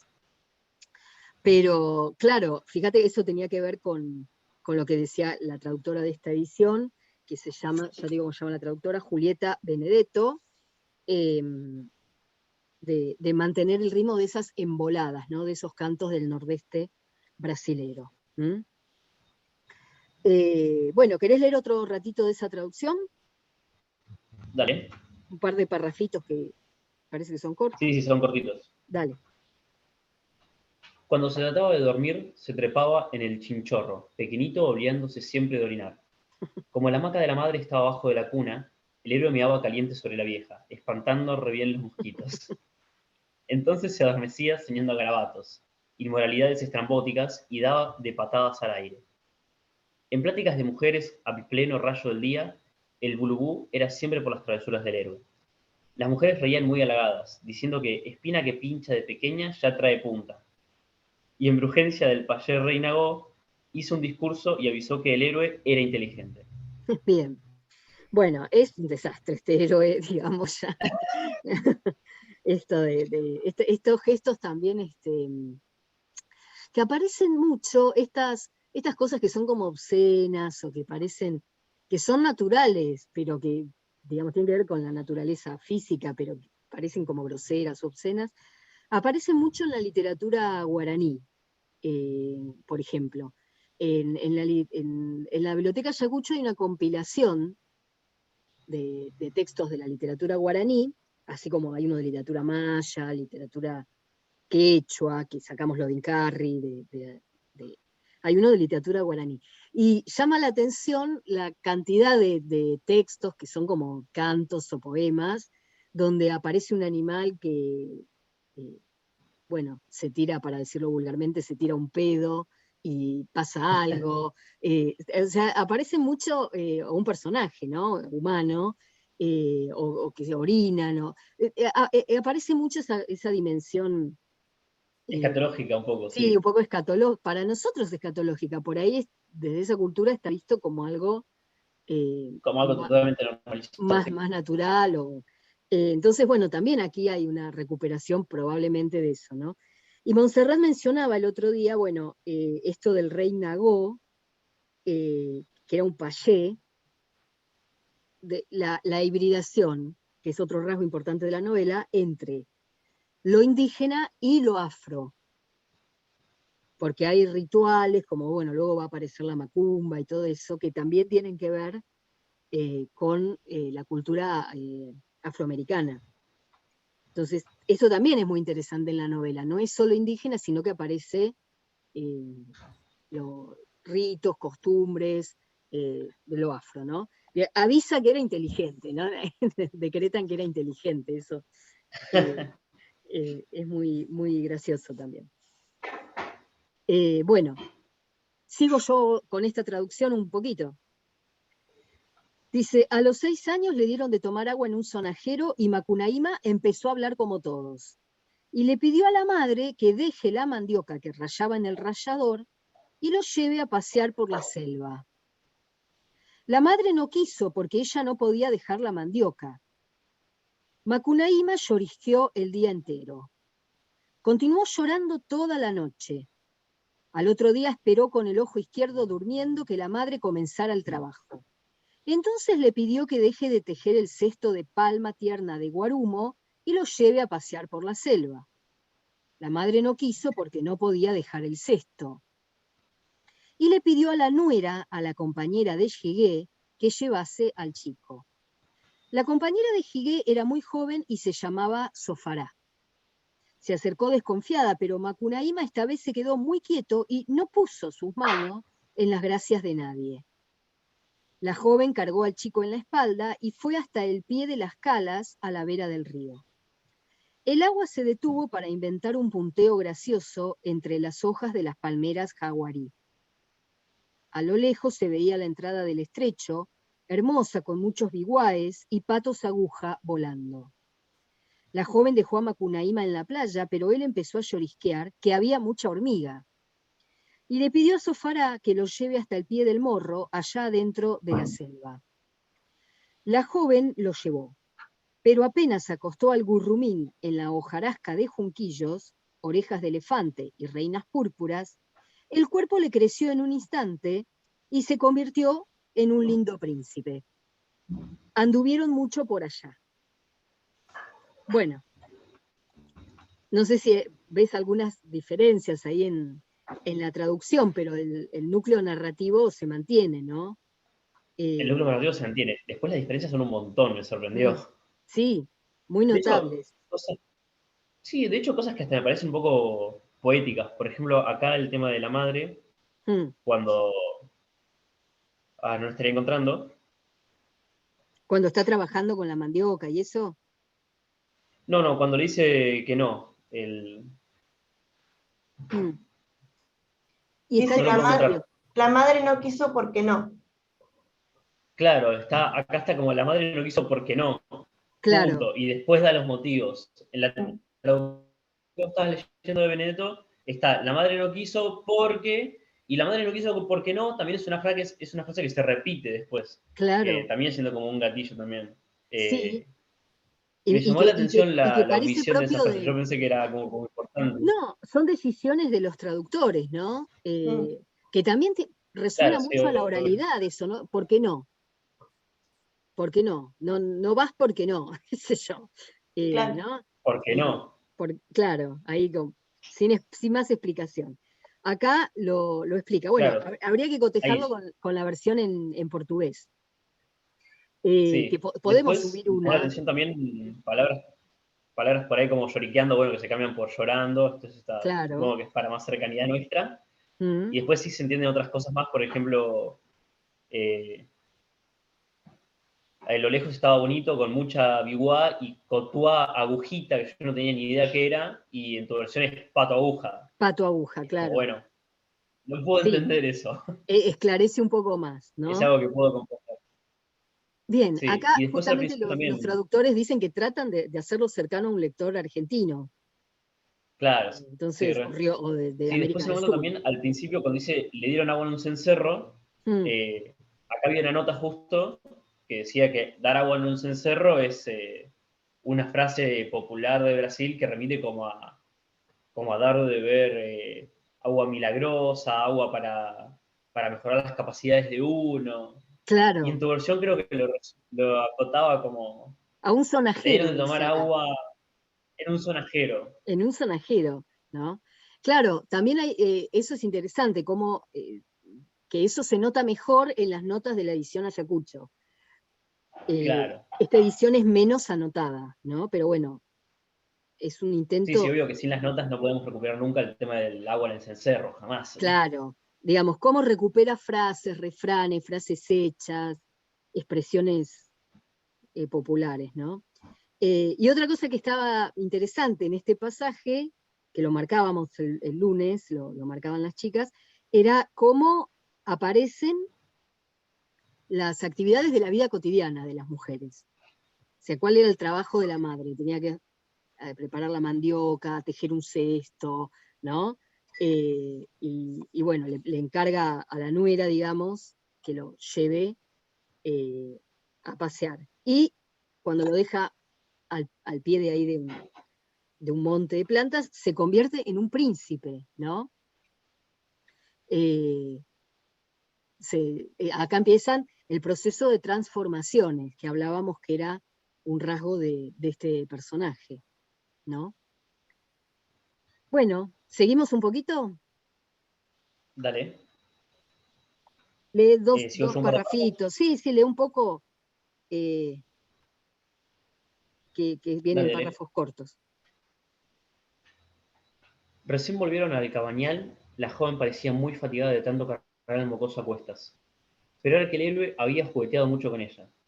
Mal había recostado a Macunaíma en la hamaca cuando llegó de atrapar pez con pusa, y la compañera no había trabajado nada. Llegué se sulfuró, y después de espulgarse las garrapatas, le dio duro. Sofará soportó la soga sin chistar. Shige no desconfió de nada, y se puso a trenzar cuerdas con fibra de caraguata. No ven que había encontrado rastro fresco de Danta y quería agarrar al bicho en el armadijo. Macunaíma pidió un pedazo de esa huira al mano, pero Shige le dijo que aquello no era juguete de niños. Macunaíma lloró a moco tendido otra vez, y la noche fue difícil de tragar para todos. Al otro día, Shige se levantó temprano para hacer la trampa, y mirando al pibe tristón le dijo: «Buenos días, corazoncito de los demás». Bueno, fíjate que ahí se revela que, digamos, acá se usa brincar y la otra traducción usa jugar o juguetear, y son alusiones a los encuentros sexuales de Macunaíma con distintas mujeres, ¿no?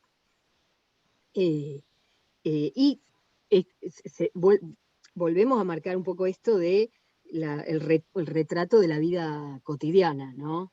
Como que Sofará no había hecho su trabajo, entonces Shige le pega, porque claro, había estado con Macunaíma. Vos ahí dice anta, y acá traducen por tapir, que es el nombre del animal que nos es más familiar. Dice que nos es más conocido. Más conocido, ¿sí? Bien. Y no lo dejan tejer las sogas, ¿no? Esa costumbre viene de pescar, se saca las pulgas, se expulga, o acá dice, se saca las garrapatas, como también una costumbre. Gente que vivía en la selva tenía que sacarse, en algún momento del día, ocuparse de sacarse las pulgas, los bichitos y demás. Bueno, ¿vamos bien? ¿Sigo un poco? Vamos bien. No querés hablar conmigo, ¿eh? Estoy mal. ¿Por qué? Entonces Macunaíma le pidió fibra de curaguá. Shige lo miró con odio y le dijo a su compañera que vaya a buscarle hilo al chico. La joven fue. Macunaíma le agradeció y fue a pedirle al padre del terreiro que trence la cuerda y que sople bien en ella el humo del tabaco. Cuando todo estuvo listo, Macunaíma le pidió a la madre que deje fermentando el licor de cachiri y lo lleve a pasear. Ella no podía por causa del trabajo, pero la compañera de Shige le dijo a la suegra al pasar que estaba a las órdenes, y fue a la selva con el chico en la espalda. Entonces, nuevamente, ¿no? Acá aparece una especie de rito, no sé cómo está en esa traducción, padre del terreiro, cuando dice que Macunaíma le fue a pedir al padre del terreiro que trence la cuerda y que sople humo. Hay como un ritual. Sí, está... Acá dice a su madre, le pidió a su madre, pero puse el link de una edición en portugués y dice pai de terreiro, como entre guiones medios. Sí, es más literal esta traducción entonces, ¿no? Es más literal esta traducción. Bueno, pero son todas opciones. Viste que hay un refrán que dice traduttore, traditore. O sea, el traductor traiciona, es traidor. Y siempre las traducciones, si ganan en comprensión, pierden en especificidad o reflejo de la lengua origen, ¿no? Es muy interesante el tema de las traducciones. Bueno, y ahora vuelve a repetirse la escena del paseo, voluntariamente, digamos, sería la cuñada de Macunaíma, ¿no? La mujer del hermano, lo lleva, acá dice, a la selva.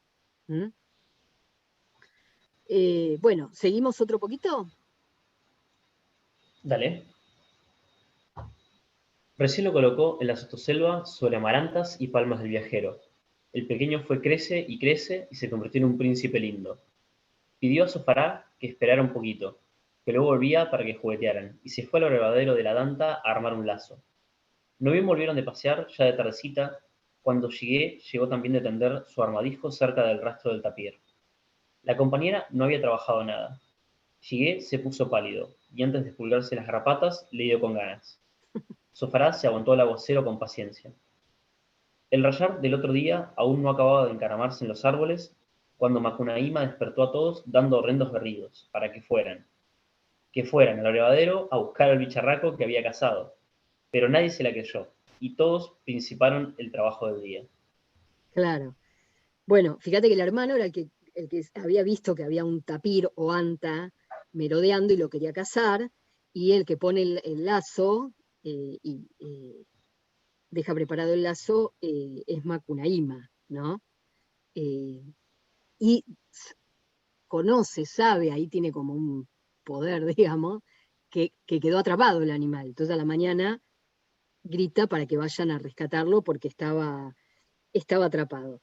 Y nuevamente esta repetición, que también tiene mucho que ver con escenas que se repiten, son muy propias del cuento folclórico, de cuentos populares, de leyendas, ¿no? De vuelve la mujer y esta vez estaba tan furioso Jigué que ni se sacó las garrapatas. Ni se sacó las garrapatas. Y ya le empezó a pegar, porque no había trabajado nada, ¿no? Bien. El último romántico. Sí, sí. Tremendo. Bien.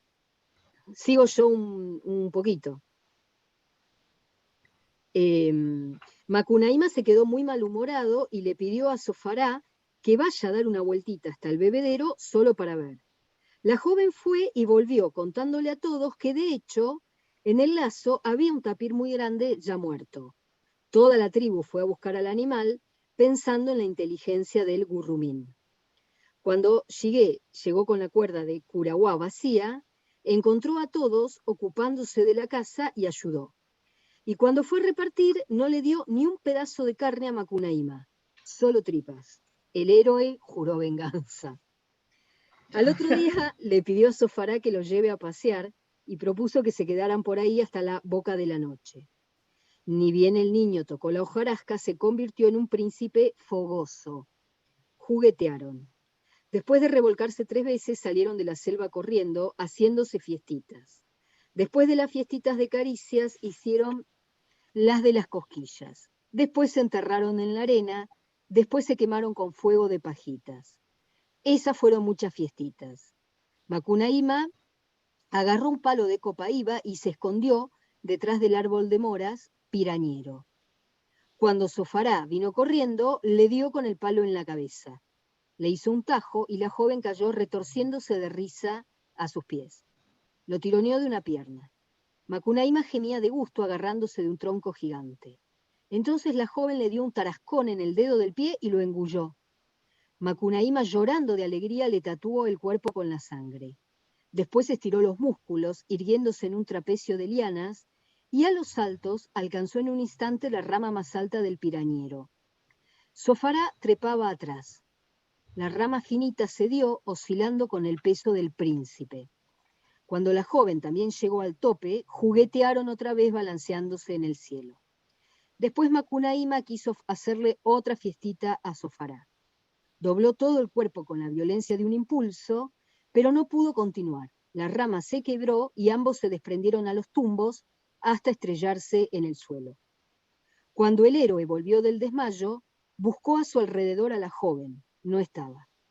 Empezó a levantarse para buscarla, pero de la rama baja que tenía cerca, el maullido temible del puma susuarana perforó el silencio.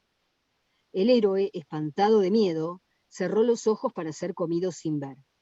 Entonces escuchó una risita y Macunaíma inspiró un gargajo en el pecho. Era la joven.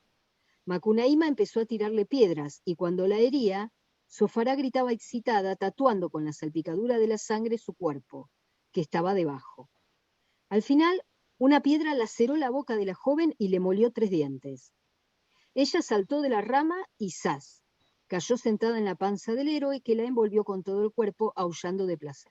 Y se revolcaron una vez más. Bueno, primero se concluye el episodio de la casa del tapir, o el anta. Y aparecen expresiones que parecen paródicas por el contexto en el que están insertas. Por ejemplo, el héroe juró venganza, porque no le dieron de comer carne, le dieron las tripas, ¿no? Y después hay una larga descripción de este encuentro con Zofará, que tiene una cuota alta también de agresividad y de violencia, ¿no? A las piedrazos, se pegan con un palo. Se sacan dientes, sí. Se sacan dientes, es una cosa realmente, digamos, hay una dimensión de brutalidad importante. Pero se ríen, no es su sufrimiento, ¿no? Sí, no lo están pasando mal. No, todo el tiempo se ríen, se retorcen de risa, lloraban de alegría, digamos que es esa violencia física o eso que llamamos como una especie de brutalidad y demás, parece como algo festivo en realidad. Bien, ¿algo más para marcar acá o más o menos? No, yo creo que eso. Lo que sí, así como que me llamó la atención que el héroe jura venganza porque le dan de comer solamente las tripas del animal que él mismo Claro. había cazado. Me hace acordar un poco por ahí es muy tirado de los pelos, pero me hace acordar en el Popol Vuh, cuando trae los pájaros Maestro Mago Brujito. Maestro Mago Brujito. Cuando trae los pájaros, su cacería, y le reparte al hermano y a la abuela y a él no le convidan, también él jura venganza porque lo tratan así, porque lo tratan con desprecio de la misma forma.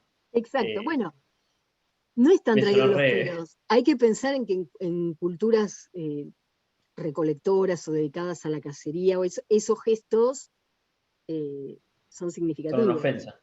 Claro, pueden representar una ofensa, digamos, esa involucra, digamos, una dimensión como si fuera de ceremonia dentro de las costumbres de la vida cotidiana, ¿no? Por ahí en otro contexto no es importante, pero ahí quién parte primero, quién parte y reparte la cacería, que es importante, digamos, ¿no? Pero no, está muy bien la vinculación. Bueno, ¿leemos el final del capítulo? Bien. Ya la estrella Papacenas brillaba en el cielo cuando la joven regresó, pareciendo muy fatigada de tanto cargar el pie a cuestas.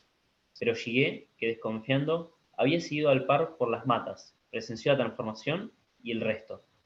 Giguet era muy sonso. Le dio mucha rabia. Se ciñó un rabo de armadillo y lo dejó ir con ganas en la cola del héroe. El berrinche fue tan grande que achicó el tamañazo de la noche y muchos pájaros cayeron de susto al suelo y se transformaron en piedra. Cuando Giguet no pudo más con la zurra, Macunaíma corrió hasta la capoeira, masticó raíz de anacardo y volvió sano y salvo. Giguet llevó a Sospará con el padre de ella y durmió amaqueándose de lleno y a sus anchas. Bien. Bueno, acá Giguet descubre lo que había pasado, lo resuelve a su manera, como siempre, en este caso con la cola de un armadillo o de un tatú, dice acá, ¿no? Que duele, porque no sé si te acordás cómo es el tatú o el armadillo, que justamente se llama así porque parece una armadura toda la espalda, y la cola tiene como si fuera una cobertura rígida, ¿no? de piezas como articuladas y rígidas. Bueno, echa a la mujer, o sea, la devuelve a su familia, la lleva con el padre de ella y le pega al héroe. Y estas imágenes de los pájaros que se asustan y caen al suelo y se convierten en piedras son parte también de relatos populares, ¿no? O esta cuestión también como de medicina popular, que Macunaíma mastica la raíz, en esta traducción dice del cactus mandacarú, y se cura, ¿no? Como un remedio popular para curarse heridas es ir y masticar la raíz de ese tipo de planta. Bueno, ¿vamos bien hasta acá? Sí, vamos bien.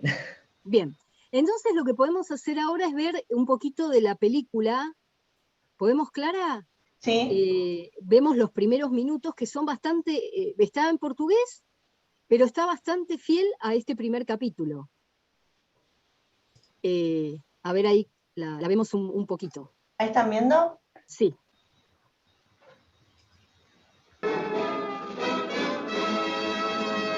¿Está bien? Sí. Sí, sí. No fundo do Mato Virgem, houve silêncio tão grande, escutando o murmurejo do Arariquera, que...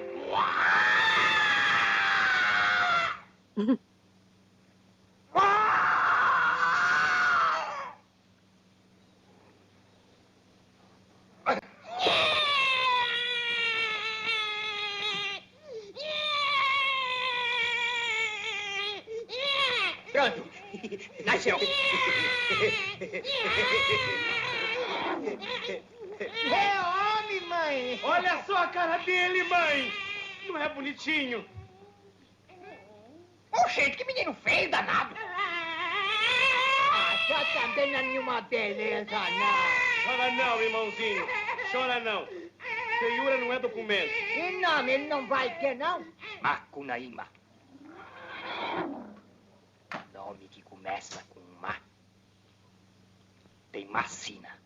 Macunaíma! Herói da nossa gente! Foi assim, no lugar chamado Pai da Tocandeira, Brasil, que nasceu Macunaíma, herói de nossa gente. Já na meninice fez coisas de Sarapantá.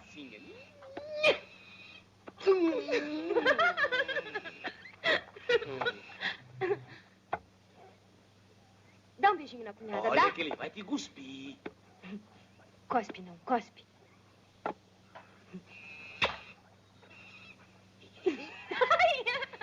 Espinho que pinica, de pequeno já traz ponta. Esse menino é muito inteligente. De primeiro, Macunaíma passou mais de 6 anos não falando. O divertimento dele era decepar a cabeça de saúva. Ficava pelos cantos espiando o trabalho dos outros, principalmente dos manos que tinha, Manabe, já velhinho, e Jiguê na força do homem. Tá gostoso o coração, tá? Você não fala, menino? Ai, que preguiça.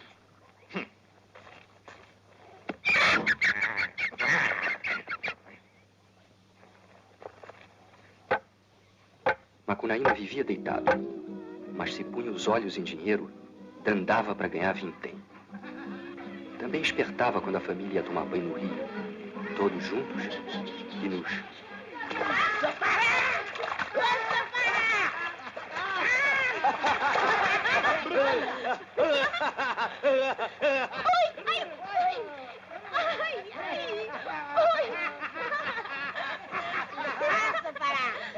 Siri te mordeu, foi? Tem muito guaiamu nessa água doce daqui. Eu vou mergulhar de novo pra ver se tem mesmo.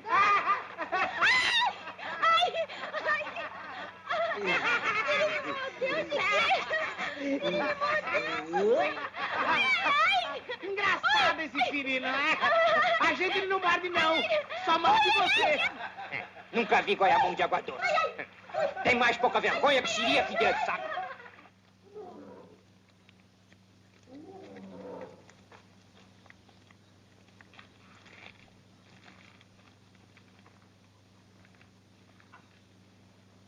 Você já fez pipi? Já, mãe.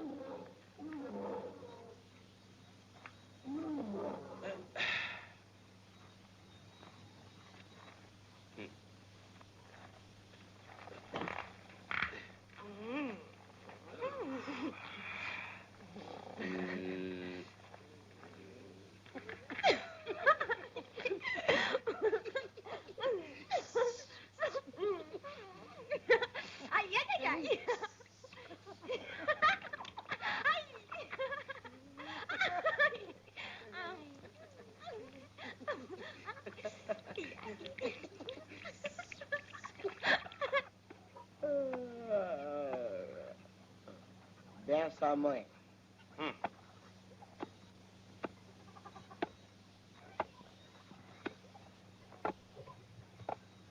Bom dia, coração. Isso é hora de acordar? O que você tá fazendo, hein? Não vê esse menino? Isso aqui é armadilha de caçar anta que eu tô fazendo. Onde é que tem anta aqui? Sabe que eu descobri rastro fresco de anta, perto ali do cupim do meio? Me dá um pedaço da corda. Pra quê? Também vou fazer armadilha pra pegar a anta. Nem pensar, isso aqui não é brinquedo de criança, não.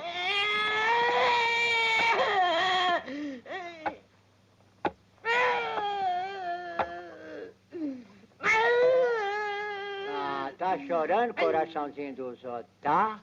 Não tô, não. Não quer falar comigo? Não. Por causa de quê?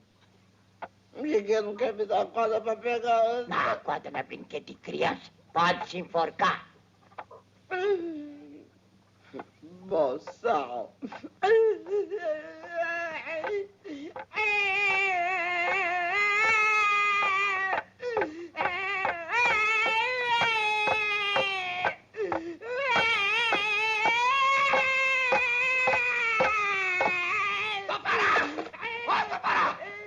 Leva esse tempo daqui, eu sou para, senão eu enlouqueço. Faz a armadilha pra ele, faz qualquer coisa, mas some com ele daqui. Eu tenho medo que ele pegue nas minhas graças. Some com ele daqui. Vamos, coraçãozinho, eu faço uma armadilha pra você. Vem, vem, vem.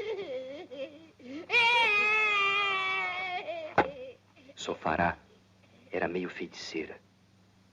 Depois que fez a armadilha, tirou das partes um cigarro de pitum para o menino fumar.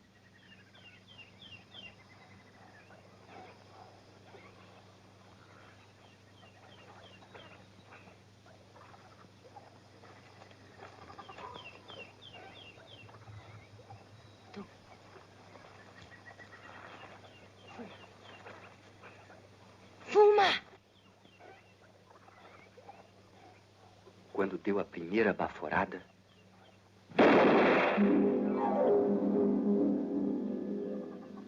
Macunaíma virou um príncipe lindo. Que lindo que você ficou. É?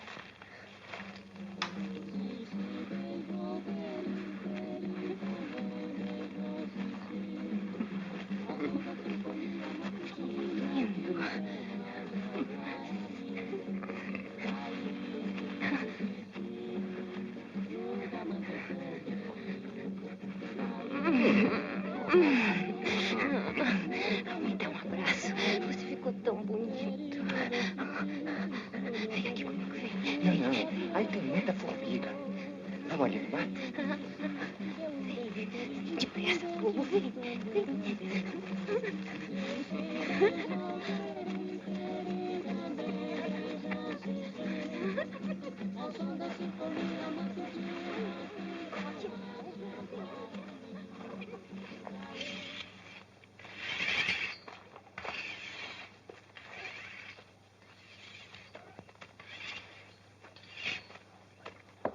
Você não foi trabalhar hoje, não, é?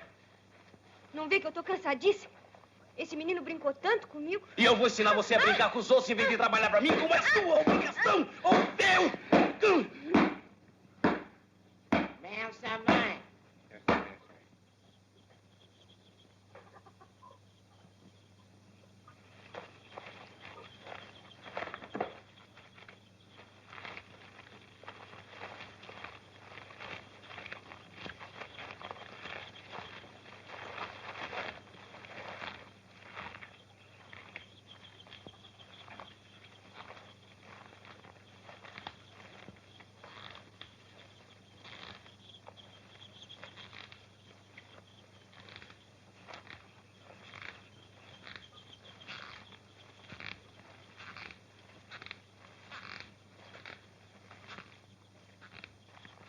Sofará me ajudou, mas as ideias todas eu é que tive. O Giguê foi muito bobo. Ele botou a armadilha dele no princípio do rastro da anta. Mas eu sabia que se ela foi, é porque tinha que voltar. Eu botei minha armadilha no fim do rastro, que era por onde ela começava voltando. Ela tinha que passar primeiro na minha armadilha, para depois passar na armadilha do Giguê. Foi dito e feito. Eu peguei a anta e o Giguê não pegou nada.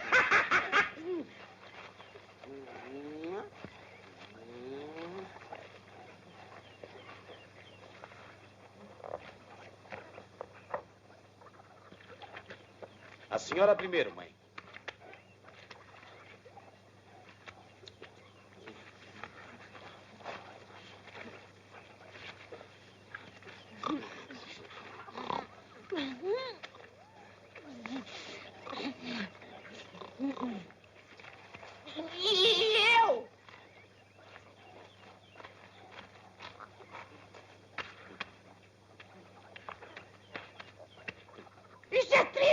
Pois é, e pra você tá muito bom. Ele me deu só as tripas. E eu que cacei a anta e só ganhei as tripas, mãe. É, e pra você tá muito bom. Come não discuta.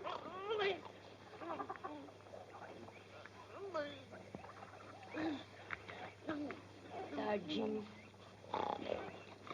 Se a senhora quiser que eu vou passear com ele no mato, eu tô às ordens.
Jiguê era muito bobo. Despediu Sofará e arranjou logo uma companheira nova, que se chamava Iriqui e facerava muito, mas era bem tímida y sonsa. Bueno, por ahí podemos dejar ahí, ¿no? Que más o menos es el primer capítulo. Está ahí, digamos, es una película que agrega, ¿me escuchan bien? Sí, sí. Bueno, agrega un poco a todo lo que veíamos de la ironía y la parodia propias de este texto, una cuota de quiche propia de cierta línea, de cierta estética sesentista también, ¿no? El príncipe con esa capa bordada de rosas es desopilante, o algunas otras cosas. Bueno, es bastante literal, digamos, bastante cercana al primer capítulo, y bueno, la caracterización de los personajes y demás incrementa, digamos, los aspectos así burlescos, podríamos decir, o cómicos en algunos casos del libro, ¿no? Salió como, yo al menos la veía así como cortada, no sé si ustedes también, igual en el aula virtual se puede ver más directa, porque a mí como que se me cortaban las escenas, no sé si a ustedes les pasaba también. Puede ser mi conexión, porque yo la veía bien, pero si mi conexión de internet no anda bien... O la mía, porque si la reunión está armada desde mi computadora, por ahí es mi conexión de internet. ¿Vos cómo la viste, Tomás? ¿Te salió también segmentada o cortada? Estás muteado, por eso no.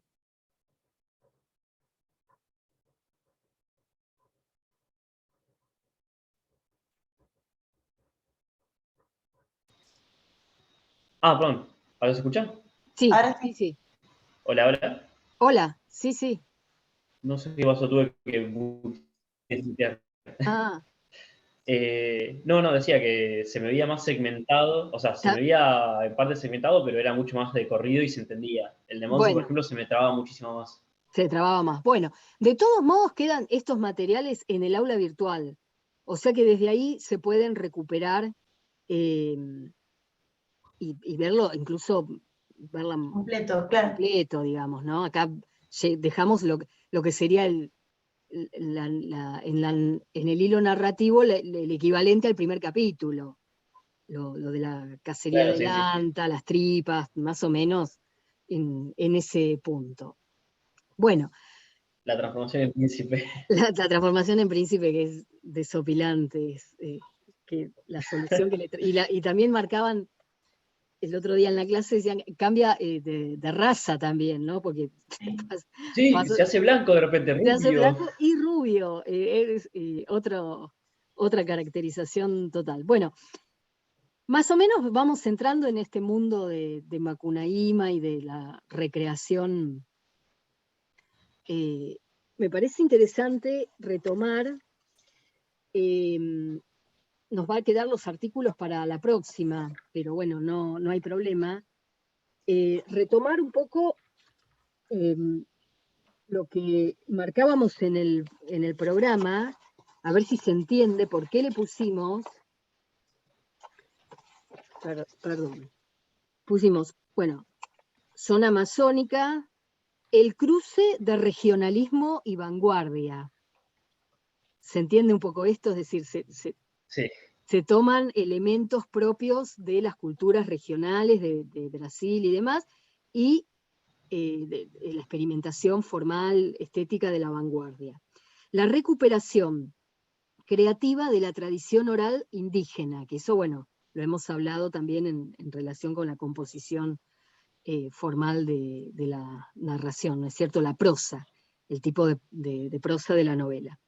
Y luego marcamos la construcción del héroe, que es un antihéroe en muchos casos, nacionalismo, modernidad y folclore. O sea, fíjate cómo se cruzan una especie de búsqueda identitaria que ya está, aunque sea parodiada, está. Porque cuando se habla del héroe de nuestra gente o nuestro héroe, hay una búsqueda identitaria.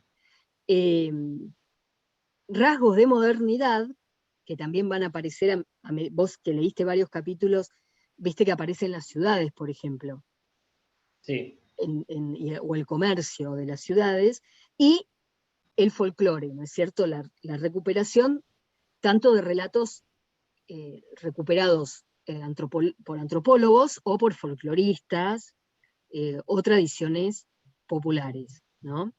Se va entendiendo un poco, digamos, es como otra variable de la apropiación de los textos, en este caso orales, porque el origen está en la inscripción de relatos orales que fueron recuperando distintos folcloristas o antropólogos como Koch Grumba, de la tradición indígena, ¿no? ¿Se entiende más o menos? Sí, se va entendiendo bien.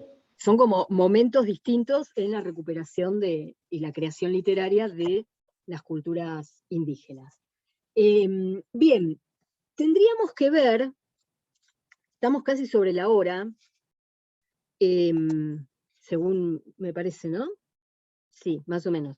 Nosotros vimos el otro día el capítulo 3 con los chicos, el lunes.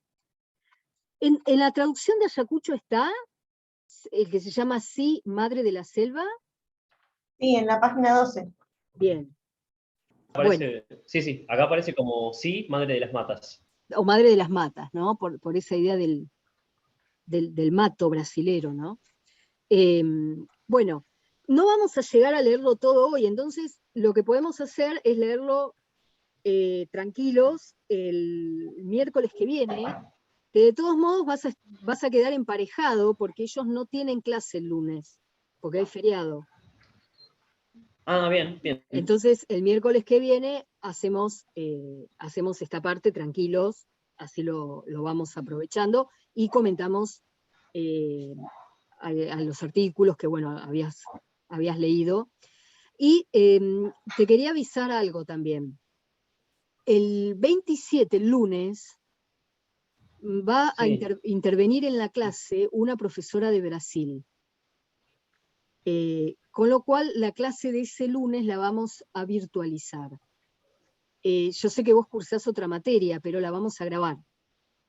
Bien. Porque bien. Va a intervenir esta profesora de Brasil, que nos va a hablar un poco de la representación del indio en las letras brasileras. No es toda la clase que va a usar ella, usará una hora o algo así, pero bueno, no le puedo digamos, la ubicamos en el lunes, que también es más fácil por un tema de No, obvio. horarios, ¿no? Porque no, ella está en Sergipe, bien al este, en Brasil, y no tengo muy claro el horario, me parece que es más temprano. No, tampoco la vamos a hacer disertar a las 6 de la mañana, digamos, para la clase de las 8. Entonces, nosotros nos reunimos igual, pero la parte de la charla que va a dar ella igual va a quedar grabada. Igual yo te voy a pasar el link de Zoom, porque si en una de esas, ese día salís antes, o qué sé yo, como ahora estamos en el final de cuatrimestre, hay actividades distintas, si te querés sumar, te sumás el lunes. Bueno, buenísimo.